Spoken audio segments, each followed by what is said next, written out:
IVM।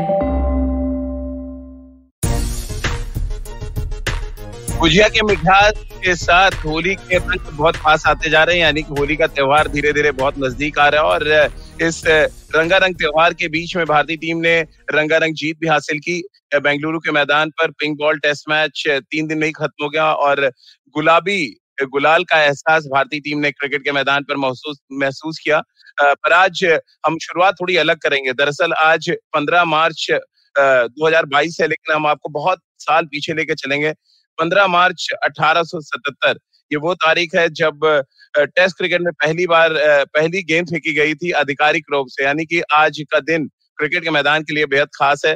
नमस्कार, खेल नीति पर आपका स्वागत है। मैं हूं राजीव मिश्रा। मेरे साथ दो खास मेहमान इस समय जुड़ चुके हैं। सबा करीम, पूर्व क्रिकेटर और सिलेक्टर, इस समय दिल्ली से हमारे साथ जुड़ चुके हैं। और राजकुमार शर्मा जी मुंबई से हमारे साथ जुड़े हैं। विराट कोहली के कोच, दिल्ली टीम के हेड कोच हैं और भी ढेर सारे टीम्स के वो कोच हैं, यानी कि ऑल इन वन कोच आप कह सकते हैं। ढेर सारी टीमों को वो कोचिंग देते हैं। लेकिन सबा भाई, शुरुआत आज के ऐतिहासिक दिन से कर लेते हैं।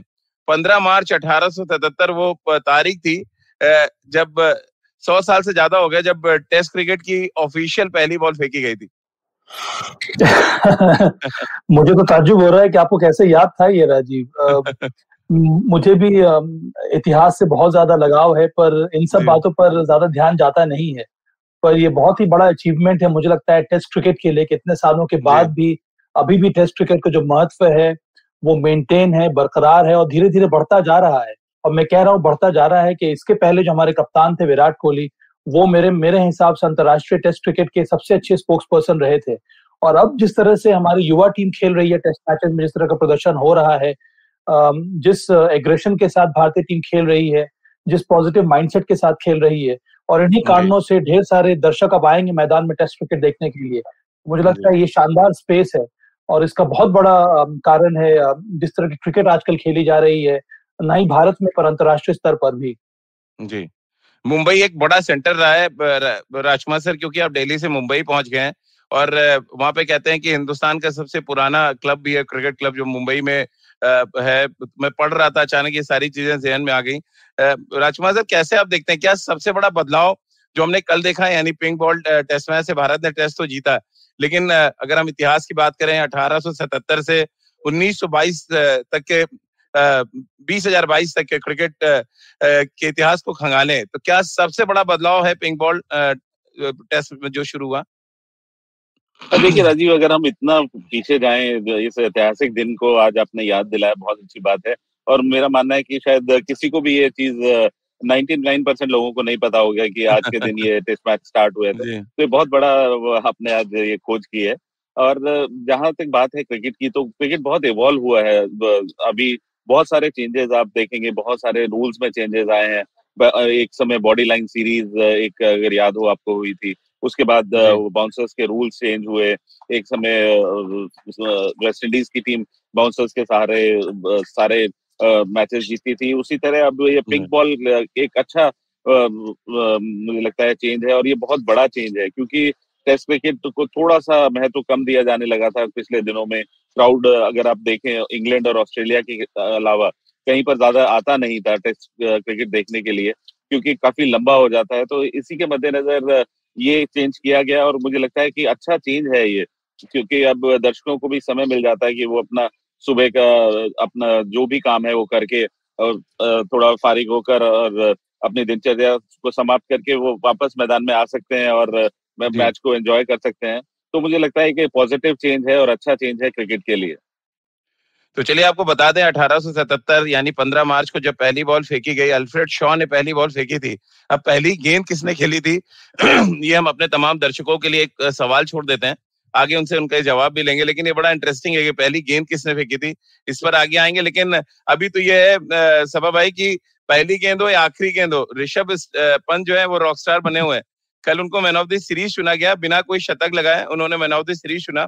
और रोहित शर्मा ने अपनी प्रेस कॉन्फ्रेंस में कहा कि एकमात्र ऐसा क्रिकेटर है उनकी नजर में जो दिन पर दिन इम्प्रूव कर रहा है, और अगर वो अपने इस इम्प्रूवमेंट के प्रोसेस में कोई गलत शॉट खेल के जीरो पे आउट भी हो जाते हैं तो वो एक्सेप्टेबल है एज अ टीम मैनेजमेंट। और बहुत अच्छी बात कही है रोहित ने, क्योंकि इस तरह जी की छूट अगर आप खिलाड़ी को देते हैं तभी वो अपने हिसाब से बल्लेबाजी करता है तभी वो अपने विचारधारा मैदान में व्यक्त करने का प्रयास करता है, जो कि ऋषभ पंत कर रहे हैं इस समय। और अंत में बहुत कुछ निर्भर करता है विश्वास के ऊपर। आप और भरपूर है इस समय ऋषभ पंत में।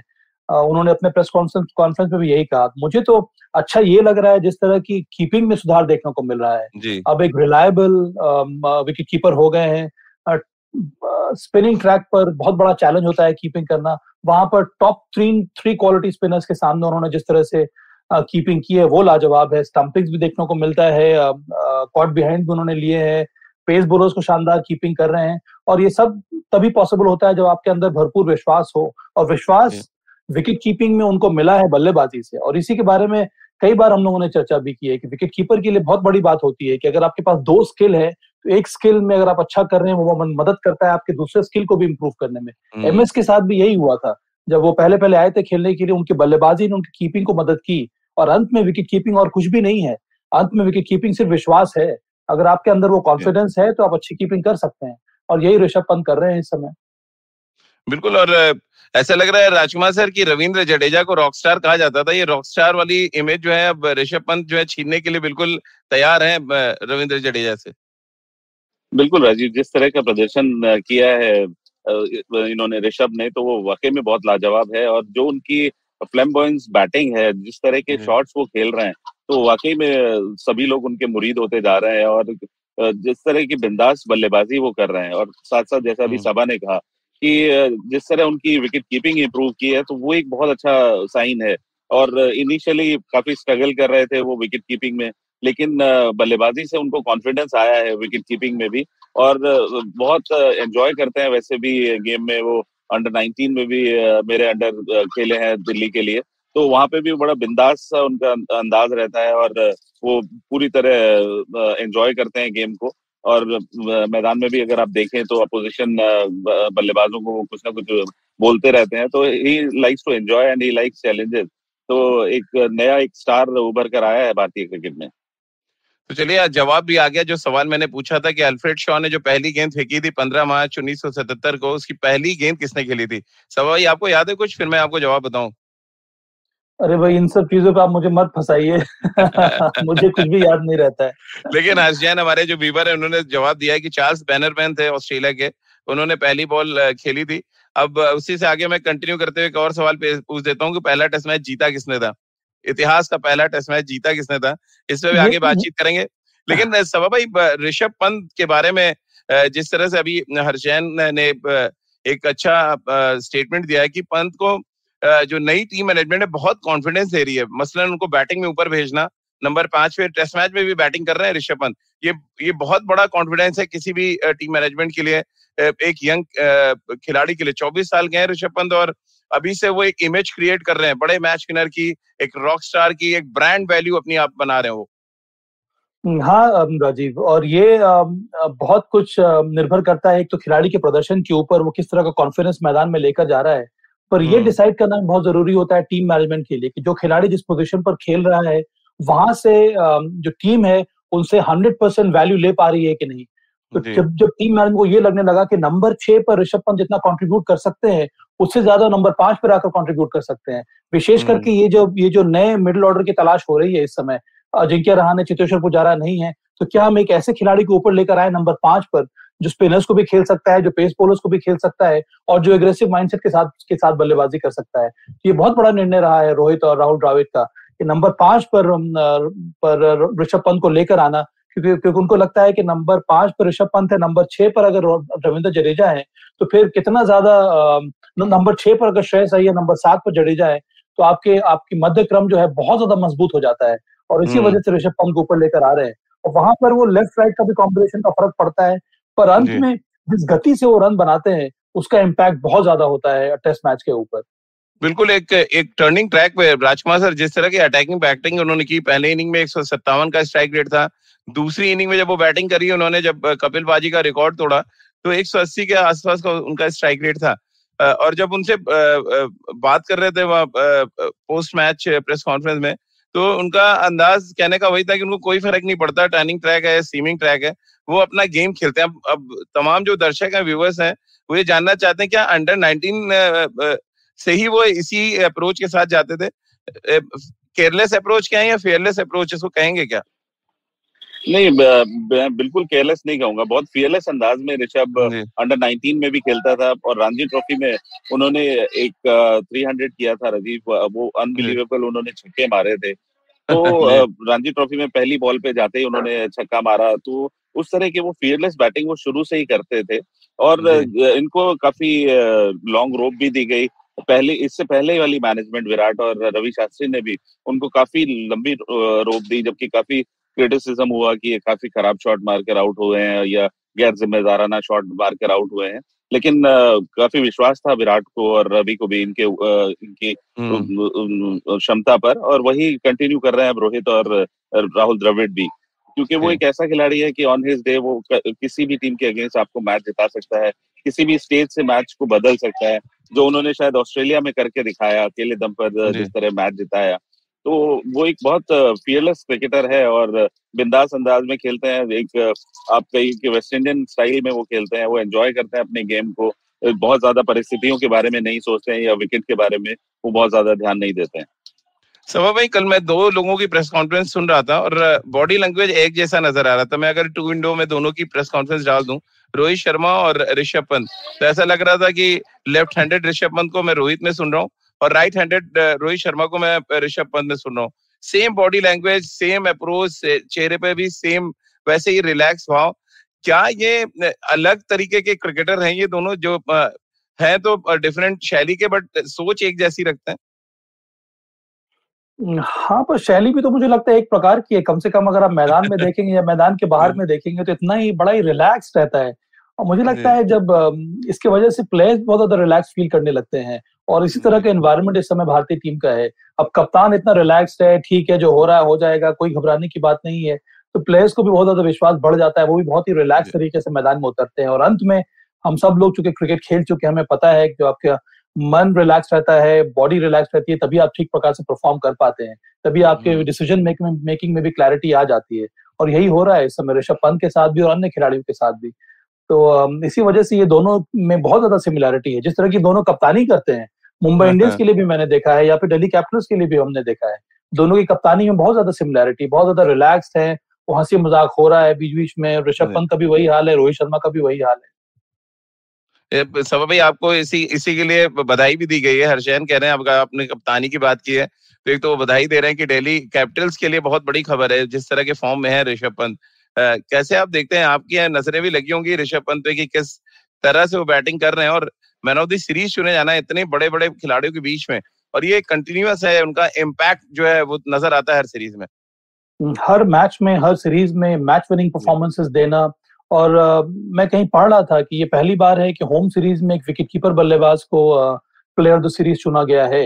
नंबर 5 पर आकर बैटिंग करना, कठिन परिस्थिति में आकर बैटिंग करना, इंपॉर्टेंट रन्स कंट्रीब्यूट करना, उसके साथ साथ अच्छी कीपिंग करना। मुझे लगा नहीं कि इन दो टेस्ट मैचेस में उन्होंने कुछ भी छोड़ा होगा स्टंप्स के पीछे, और ये बहुत बड़ा अचीवमेंट है जब इतने सारे स्पिनर्स ऑपरेट कर रहे हैं। तो इन्हीं सब कारणों से ही उनको एक तो प्लेयर ऑफ द सीरीज चुना गया है। और ये दिल्ली कैपिटल्स के लिए बहुत ही अच्छा संकेत है, क्योंकि हमारा जो कप्तान इतना अच्छा परफॉर्म कर रहा है तो वो इंस्पायर करता है अन्य खिलाड़ियों को भी परफॉर्म करने के लिए। और आपका अच्छा स्पेस रहता है, डिसीजन मेकिंग में आपको हेल्प मिलती है इन सब चीजों से। बिल्कुल। राजकुमार सर, कसाट साहब का एक बड़ा इंटरेस्टिंग सवाल है। उनका कहना है कि क्या हमें ऋषभ पंत को एज अ कैप्टन ग्रूम करना शुरू करना चाहिए फ्यूचर के लिए, जिस तरह से वो तीनों फॉर्मेट के अब रेगुलर मेंबर नजर आ रहे हैं। क्या थॉट्स हैं इस पे आपके? नहीं, बिल्कुल, मैंने तो राजीव पहले भी शो में एक बार कहा था, आपको अगर याद हो, रन युद्ध में, कि नेक्स्ट मुझे तो स्टार वही लग रहे हैं या वही एक पोटेंशियल कैंडिडेट लग रहे हैं भारतीय टीम की कप्तानी लेने के लिए, बिकॉज वो तीनों फॉर्मेट में खेल रहे हैं और उनकी जगह तीनों फॉर्मेट में पक्की है। तो जिस तरह का प्रोडक्शन उनका हो रहा है और जिस तरह की लीडरशिप क्वालिटीज भी उनमें नजर आई हैं, जिस तरह उन्होंने आईपीएल में दिल्ली कैपिटल्स को लीड किया लास्ट ईयर, तो उससे लगता है कि उनमें कैपेबिलिटी है लीडरशिप की और वो एक शानदार कप्तान उभर कर आ सकते हैं अगर उनको अभी से ग्रूम किया जाए। सब भाई, क्योंकि कीपिंग की वजह से उनको मैन ऑफ द सीरीज चुना गया है, जिस तरह से अब कमेंटेटर्स ने कहा कि बैटिंग इतना इंपॉर्टेंट नहीं था जिस तरह की कीपिंग उन्होंने की एक टर्निंग ट्रैक पे। हम देख रहे थे डिकवेला कीपिंग कर रहे थे श्रीलंका के, और ऋषभ पंत, जमीन आसमान का फर्क था। एज अ विकेट कीपर आपने क्या नोटिस किया? जो थोड़ी बहुत क्रिकेट मैं समझता हूँ कि एक तो बहुत लेट उन्होंने उठना शुरू किया है स्पिनर्स में। डिकवेला बहुत जल्दी खड़े हो जा रहे थे, अक्सर बॉल नीचे वाली चौकी जा रहे थे बाय बाय।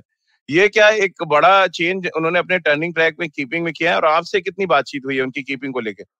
कीपिंग को लेकर तो बातचीत नहीं हुई है मेरी। आई थिंक आर श्रीधर ने बहुत ज्यादा काम किया था ऋषभ के साथ जब वो टीम मैनेजमेंट के साथ थे, क्योंकि ऋषभ नेचुरली बहुत ही गिफ्टेड विकेट कीपर हैं, पर स्पिनर्स के विरुद्ध मुझे लग रहा था कि वो कॉन्फिडेंस की कमी थी। जैसे कि आपने सही कहा कि आप जल्दी उठ जा रहे थे। देखिए, कहना बड़ा आसान होता है कि कीपर को बॉल के बाउंस के साथ उठना चाहिए, पर वो आप कैसे करेंगे? इसके लिए जब हम कहते हैं कि कीपर को बाउंस के साथ उठना चाहिए, इसका मतलब यही है कि हिप के साथ आपको उठना होगा। अगर आपकी शरीर पहले उठ जाता है तब उससे कोई फायदा नहीं है। इसीलिए जब हम ये एक्सप्लेन करते हैं विकेट कीपर को, या फिर विकेट कीपर को ये समझाना, उसको समझना बड़ा मुश्किल हो जाता है जब कोच उनको बताता है कि आपको बाउंस के साथ उठना होता है। बॉल के साथ बाउंस के तो उठने का मतलब यही है कि हिप जो है वो आपका नीचे रहता है, उसके साथ साथ हिप को उठाना चाहिए आपको बाउंस के साथ, बॉल के बाउंस के साथ, तभी आप बाउंस को जज कर पाएंगे। सबसे बड़ी बात है एंटिसिपेशन, राजीव। ये एंटिसिपेट करना कि अगर बल्लेबाज स्टेप आउट कर रहा है तो बॉल किस तरफ से आएगी, वहां पर अपने आप को पोजीशन करना, आपकी हेड पोजीशन जो है वो बॉल के पीछे होनी चाहिए। ये सारी चीजें देखने को मिल रही है ऋषभ पंत के विकेट कीपिंग में, और बहुत ही रिलैक्स्ड हैंड्स है उनका। ऐसा लगता नहीं है कि बॉल कभी उनके दस्ताने में लगने के बाद वो छिटक कर बाहर निकल जा रही है। इसका मतलब है कि बहुत आसानी से वो एंटिसिपेट कर रहे हैं बॉल की स्पीड को, बॉल के टर्न को, और इसी वजह से उनकी पोजीशन जो है, उनका फुटवर्क जो है काफी अच्छा हो रहा है। ये बहुत सारे इंप्रूवमेंट देखने को मिले हैं ऋषभ पंत के विकेट कीपिंग में। बिल्कुल। और दो बड़ी इंपॉर्टेंट चीजें जो टेस्ट मैच के तीसरे दिन नजर आई वो थे दो स्टंपिंग, क्योंकि अश्विन का वो लेग कट था जिसमें एक राइट हैंडेड बैट्समैन स्टंप हुए, पूरी तरह वो लाइन मिस किया और वो शायद बिल्कुल ब्लैंक हो गए थे पीछे। फिर भी जिस तरह से उन्होंने स्टंपिंग की, फिर अक्षर पटेल पे फिर वो आर्म बॉल था, राउंड आर्म, ऑटोमेटिकली वो स्टॉप होता है बाहर की तरफ लेफ्ट हैंडर के लिए, और फिर वो उस बॉल को जज करना कि बॉल बाहर आ रहा है, क्योंकि जब अक्रॉस द लाइन बैट्समैन खड़ा होता है तो जितना मैंने देखा है कि विकेट कीपर पूरा ब्लैंक हो जाता है, और वहां से स्टंपिंग करना, नीट गैदरिंग करना अपने आप में सारी कहानी कह रहा है। और इसीलिए हम कह रहे हैं ऋषभ द रॉक स्टार, और ये रॉक स्टार आगे किस तरह से सुपरस्टार बनेगा और एक ब्रांड वैल्यू आगे बढ़ाएगा, इस पर सबकी नजरें होंगी। एक छोटा सा ब्रेक यहाँ पे ले रहे हैं, ब्रेक के बाद वापस आएंगे, दूसरे सुपरस्टार की बात करेंगे, श्रेयस अय्यर की, और मेगा स्टार विराट कोहली को क्या हुआ इस पर भी आगे बातचीत करेंगे। एक छोटे से ब्रेक के लिए रुक रहे हैं, तुरंत हाजिर होता है। If you love cricket, listen up. The Edges and Sledges Cricket Podcast is here for you. Hosted by DJ, Varun and me, Ashwin, we bring a fun, fresh fan's point of view to talking all things cricket. Sometimes it's just the three of us, sometimes we have guests, including current and former international cricketers. For new episodes every week, check out the Edges and Sledges Cricket Podcast on the IVM app, website, or wherever you get your podcasts. Break के बाद आपका स्वागत है। आप देख रहे हैं और सुन रहे हैं खेल नीति। सभा भाई और राजकुमार सर हमारे साथ हैं, और जैसा कि हमने शुरुआत की थी 15 मार्च 1877 से, और अब 15 मार्च 2022 है, यानी कि एक लंबा समय हो चुका है टेस्ट क्रिकेट शुरू हुए। आपको बता दूं, पहला टेस्ट मैच जब हुआ तो दिन निर्धारित नहीं थे कि आप कितने भी दिन खेलें, लेकिन 2 पारियां खेलना बहुत जरूरी था।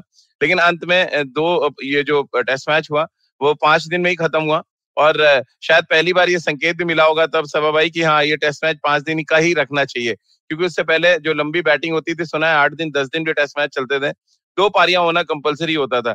और ऐसे में ऑस्ट्रेलिया ने वो मैच 45 रन से जीता था। अपने तमाम दर्शकों को बता दें, अब हालात देखिए आप कि तब दिन निर्धारित नहीं थे, और दिन निर्धारित है तो दिन पूरे नहीं होते। यानी कि अब टेस्ट क्रिकेट इतनी बदल गई है कि ज्यादातर टेस्ट मैचों का रिजल्ट 3 दिन 4 दिन मैक्सिमम 4.5 दिन में आ जा रहे हैं। शायद ये भी एक बड़ा बदलाव है पिंक बॉल टेस्ट मैच के साथ साथ। सभा भाई, इस बदलाव के पीछे गेंदबाजी का रोल देख रहे हैं, पिच का रोल देख रहे हैं, या बल्लेबाजों के अप्रोच को बदलते देख रहे हैं? क्योंकि अप्रोच की बात मैं इसलिए कर रहा हूँ, श्रेयस अय्यर ने एक अलग तरीके का अप्रोच दिखा दिया हमें कि टर्निंग ट्रैक में, मुझे याद आता है 90s में सनी भाई ने एक इनिंग खेली थी बेंगलुरु के ही पिच पे, इकबाल कासिम और तौसीफ अहमद तब गेंदबाजी कर रहे थे पाकिस्तान के लिए, और मैंने जो टेस्ट मैच देखा है टीवी पर, उससे बढ़िया स्पिन खेलते मैंने किसी को नहीं देखा। एक सनी भाई की वो इनिंग, दूसरी अजहर भाई ने एक बड़ी तेज 30 रन बनाए थे उसमें। दो ऐसी पारियां तो जो हमेशा मेरे जहन में रहती है। लेकिन श्रेयस अय्यर ने शायद कहीं ना कहीं ओवर शैडो किया जिस तरह की बैटिंग उन्होंने की स्पिनर्स के अगेंस्ट। कैसे आप देखते हैं श्रेयस ने जो एक नया एक ट्रेंड सा दिखाया कि टर्निंग ट्रैक में आप किस तरह से बैटिंग करें? उसके पहले राजीव एक और बहुत ही शानदार स्टैट आपको बताता हूं कि 1977 में जो सेंटेनरी टेस्ट मैच हुआ था, ये 100 साल को कमेमोरेट करने के लिए इंग्लैंड और ऑस्ट्रेलिया के विरुद्ध, वहां पे भी रिजल्ट यही था। ऑस्ट्रेलिया ने इंग्लैंड को हराया था 45 रनों से। डेनिस टिली ने वहां पर अच्छी गेंदबाजी की थी। डेरेक रैंडल ने उसमें शतक लगाया था। और पर वो भी एक बड़ा ही ऐतिहासिक टेस्ट मैच रहा था, जो ऑस्ट्रेलिया ने इंग्लैंड को हराया था। एक्चुअली सभा भाई, कितनी भी क्रिकेट हो जाए, जो मजा टेस्ट क्रिकेट का वो कहीं नहीं है। वो अब 100 साल से ज्यादा हो गया। मैं भी मोहाली पहुंच गया था टेस्ट मैच देखने। वो चाहे मुझे लगा कि यार जो 2 ही सेशन देखने को मिल जाए कम से कम। वो व्हाइट जर्सी में जो क्रिकेट होती है उसका मजा ही अलग है। पर टेस्ट क्रिकेट बहुत ज्यादा इवॉल्व हो रहा है राजीव, जैसे कि राजकुमार ने सही कहा था। और इस इवोल्यूशन के पीछे कई सारे चीजें हैं। सबसे बड़ा कारण ये है कि 3 फॉर्मेट इस समय खेले जा रहे हैं और हर एक फॉर्मेट से आपको बहुत कुछ सीखने को मिलता है। जो फॉर्मेट T20 का है या वनडे क्रिकेट का है, वहां की स्ट्रैटेजी, वहां की पावर हिटिंग, ये आप ना चाहे हुए भी आप टेस्ट क्रिकेट में देखने लगते हैं, जो कि अच्छी बात है। इसकी वजह से गेम और ज्यादा एक्साइटिंग हो गया है। उससे एक और बात यह है कि बॉल में बहुत बड़ा परिवर्तन हुआ है। अलग अलग किस्म की बॉलें बनने लगी हैं। कई बॉल जो है वो कंडीशंस के हिसाब से बनती हैं, वहां पर उनको फेवरेबल रिस्पॉन्स मिलता है। जो रूल्स बदले गए हैं, उसके साथ साथ जो कंडीशंस हैं, जो जिस तरह से विकेट अब तैयार किया जाता है, उसमें बहुत बड़ा परिवर्तन आ रहा है। तो इन सब चीजों की वजह से ही मॉडर्न डे जो बैटर है या फिर मॉडर्न डे जो प्लेयर है, उसको बहुत जल्दी इन सब चीजों को से सीखना होता है और अब्सॉर्ब करना होता है, और तभी वो परफॉर्म कर पाएगा। अब आजकल के जमाने में कोई भी बात छुपी नहीं होती है। आपके अंदर जो खामियां हैं वो सामने नजर आ जाती हैं। आपके पास जो स्ट्रेंथ है उस पर जो विपक्षी है वो काम करने लगता है। तो आपके खुद को अपने गेम को हमेशा अपडेट करते रहना होगा। आपने जो पिछले साल किया था, जिस तरह से आपने पिछले साल रन बनाए थे, हो सकता है कि विपक्ष आपको इस साल उस तरह से रन ना बनाने दे।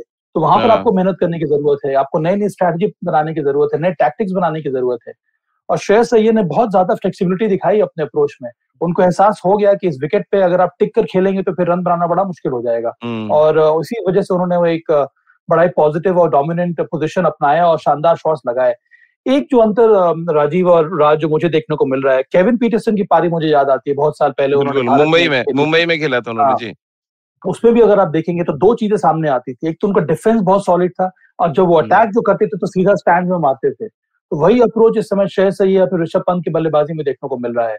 ये आजकल के जो मॉडर्न डे बैटर्स हैं, उनमें इतना ज्यादा विश्वास है कि अगर वो पावर हिट करेंगे या बड़ा शॉट लगाएंगे तो सीधा वो क्लियर कर सकते हैं। अगर ये विश्वास आपके अंदर है तो फिर आपको ज्यादा अपॉर्चुनिटीज मिलती हैं रन बनाने के लिए, क्योंकि फील्डर आप कहीं भी लगा दीजिए, मुझे अगर मारना है तो मैं स्टैंड में ही मारूंगा। तो इस तरह की चीजों का असर पड़ता है बल्लेबाजी के ऊपर। यही हमें देखने को मिला श्रेयस अय्यर और ऋषभ पंत की बल्लेबाजी में।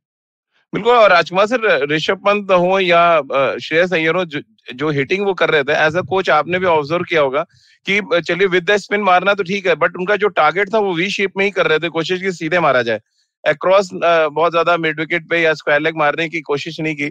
क्या सक्सेस रेट इसलिए थोड़ा बढ़ गया है इन दोनों बैट्समैनों का? बाकी जो दोनों टीमों के बैट्समैन खेल रहे थे उतने सक्सेसफुल नहीं हुए कि सबने अटैक करने की कोशिश की। ऐसा नहीं कि कोई अटैक करने की कोशिश नहीं कर रहा था, बट जो हिटिंग एरियाज थे वो चुनना बहुत जरूरी होता है, किस एरिया में आप टारगेट कर रहे हैं। डेफिनेटली राजीव, और इसमें बहुत कुछ टेक्निक का आपका वजह होती है कि आप तभी चूज कर पाते हैं अगर आपका बेटर टेक्निक हो। वरना तो आप अगर क्रॉस द लाइन न मारेंगे तो 1 and 4 टाइम्स आप शायद क्लियर कर पाएंगे। लेकिन अगर आप वी में खेलते हैं, सामने अगर मारते हैं, तो आपके बेटर चांसेस होते हैं सक्सेसफुल होने के। और वही इन दोनों प्लेयर्स ने भी करके दिखाया कि कोशिश की उन्होंने कि जो भी हम क्लियर करें वो लॉन्ग ऑन या लॉन्ग ऑफ पे ही क्लियर करें, बहुत ज्यादा मिड विकेट की तरफ नहीं खेलें। और उसी का नतीजा है कि दोनों इतने सक्सेसफुल हुए। और मेरा तो ये मानना है कि वो बड़े क्लियर थे अपने थॉट्स में। उनको बड़ी पॉजिटिविटी थी कि अगर हम मारेंगे तो हम क्लियर ही करेंगे। और ये आपको कॉन्फिडेंस तब आता है जब आप एक अच्छे पॉजिटिव फ्रेम ऑफ माइंड में होते हैं, आप अच्छे टच में होते हैं और आपकी फॉर्म अच्छी होती है। आपको मैनेजमेंट का सपोर्ट होता है कि आप खुल के खेलिए, जो कि ऋषभ पंत के साथ अब मैनेजमेंट दिखा रही है। तो कहीं ना कहीं ये सारी चीजें कंट्रीब्यूट करती हैं, तभी आप इतने क्लियर हिट्स मार सकते हैं और इतनी अटैकिंग बल्लेबाजी कर सकते हैं।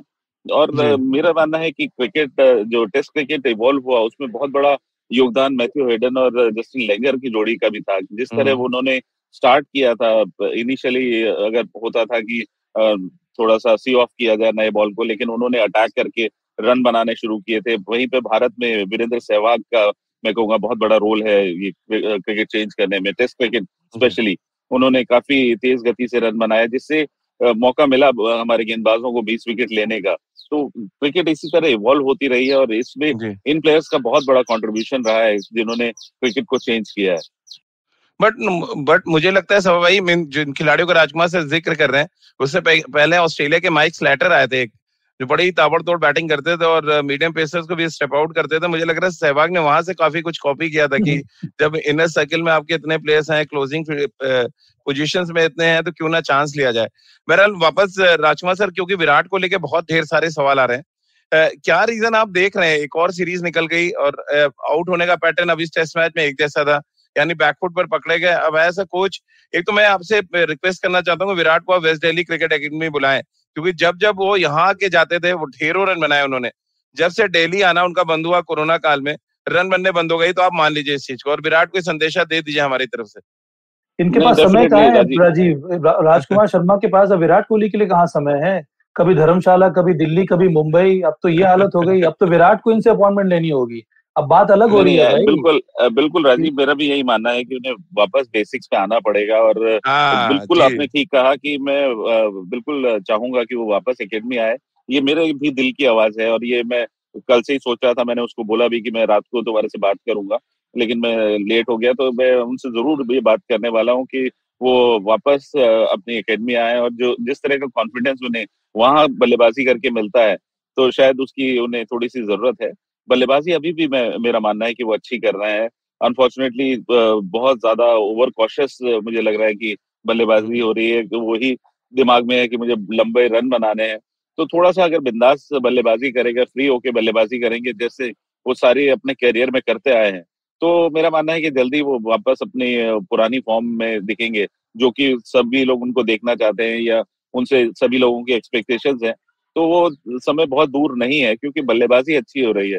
अनफॉर्चुनेट थे दोनों इनिंग में, अगर राजीव आप देखें बॉल नीचा रहा और वो बिल्कुल ऐसे बल्लेबाजी कर रहे थे जैसे कि बहुत प्लेसिड विकेट पर बल्लेबाजी कर रहे हैं।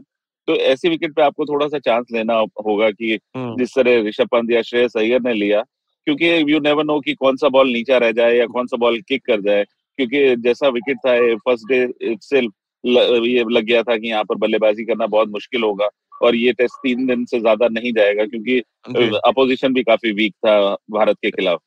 लेकिन मुझे कल मैं सभा भाई से बात कर रहा था राजकुमार सर, और सभा भाई का भी ये कहना था कि विराट को विराट बन के बैटिंग करना पड़ेगा, क्योंकि बैकफुट पर पकड़े जा रहे हैं आप। एक तो लेंथ आप ज्यादा बेहतर बता सकते हैं कि लेंथ थोड़ा जज नहीं कर रहे हो, थोड़ा लेट हो रहे थे ऐसा लग रहा है बैकफुट पर जब वो खेलने जा रहे थे। क्योंकि अगर एक बहुत ऑर्डिनरी बॉलर है जो जिससे दोनों आउट हुए, हमको मुझे नहीं लगता वर्ल्ड क्लास गेंदबाज हैं या कुछ ऐसी गेंदें उन्होंने डाल दी हैं जिससे अब तो पहले विराट के आने की दहशत होती थी, अब विराट आते हैं तो लग रहा है कि आउट हो जाएंगे कभी भी। ये 2-2.5 सालों में ये इमेज क्रिएट हुई है जी।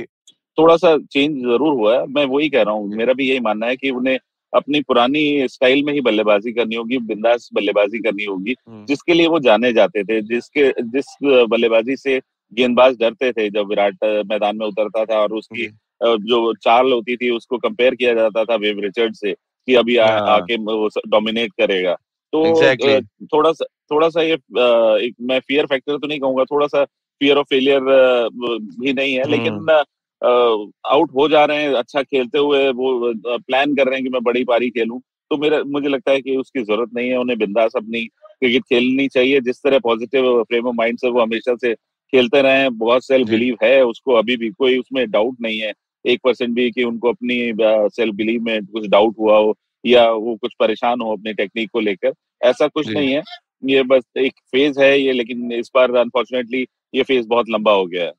बिल्कुल, और राजकुमार सर की तरह हम सब कह रहे हैं कि विराट वापस दिल्ली आए, अपनी कहते हैं ना कि अपनी जो मिट्टी होती है उससे जुड़े और वहां से वापस वो मैदान जंग पे पहुंचे। क्योंकि इससे पहले कई ऐसी सीरीज है जहां पे राजकुमार सर की एकेडमी में मैंने विराट को तैयार होते देखा है और उसके बाद रनों का अंबार लगाया। 2.5 साल से कोरोना की वजह से वो दिल्ली से दूर हुए और ऐसा लग रहा है दिल्ली से दूर होते ही रन उनसे दूर हो गए। तो ये एक हमारी गुजारिश है और राजकुमार सर ने भी अब खेल नीति के प्लेटफॉर्म पे कह दिया है कि विराट वापस दिल्ली आए और यहाँ पर बैटिंग करें। लेकिन एक सजेशन चलते चलते आए सभा भाई कि आईपीएल छोड़ के विराट को काउंटी खेलना चाहिए, इससे पहले भी हमने देखा कई ऐसे बल्लेबाज रहे हैं जो अपने फॉर्म की तलाश में काउंटी जाते हैं और फिर ढेरों रन बनाते हैं। कैसे देखते हैं आप इस सजेशन को?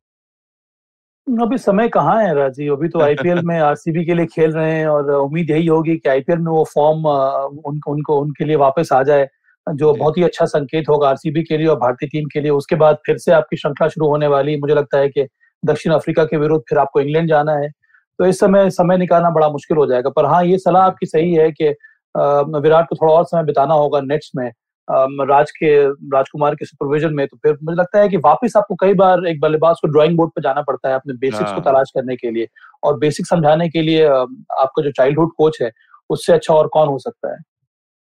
चलिए, बहुत बहुत शुक्रिया सबा भाई आपका, राजकुमार सर आपका हमारे साथ जुड़ने के लिए और क्रिकेट के इतिहास पर बात करने के लिए। ऋषभ पंत कैसे रॉक स्टार बनेंगे उस पर बातचीत की हमने। श्रेयस अय्यर ने एक नया आयाम सेट किया है बल्लेबाजों के लिए, खासतौर से टर्निंग ट्रैक पे आप कैसे खेलें, इस पर हमने बातचीत की। और विराट अब दिल्ली वापस आए, ये हम सबकी गुजारिश है। 2-2.5 साल से वो दिल्ली नहीं आए, शायद एक बड़ी वजह है कि जो ये गलतियां कर रहे हैं वो गलतियां कहीं ना कहीं कम कर सकते हैं राजकुमार सर, ये ऐसा मानना है राजकुमार सर का भी, और हम सब भी ये गुजारिश कर रहे हैं उनसे।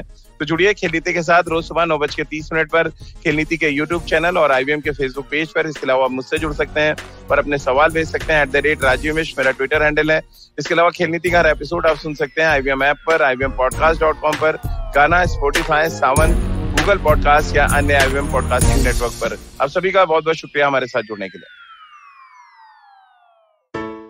Hey everybody, it's been another great week on the IVM Podcast Network. On Advertising is Dead, Varun is joined by Pooja Chhabria and Pooja Dhingra to talk about LinkedIn's Creator Accelerator Program, a new initiative designed to support creators on LinkedIn through coaching, recognition, and resources. We have a brand new show on the network this week, Mind the Gender Gap. In the first episode, we talk about what keeps Indian women from joining the workforce. On Cider Says, Cyrus is joined by Rahel Padamsi and Vandana Saxena Poria to discuss a book by Alik Padamsi called Let Me Hijack Your Mind. They talk about what the book is and how Vandana got involved with the finishing of the book.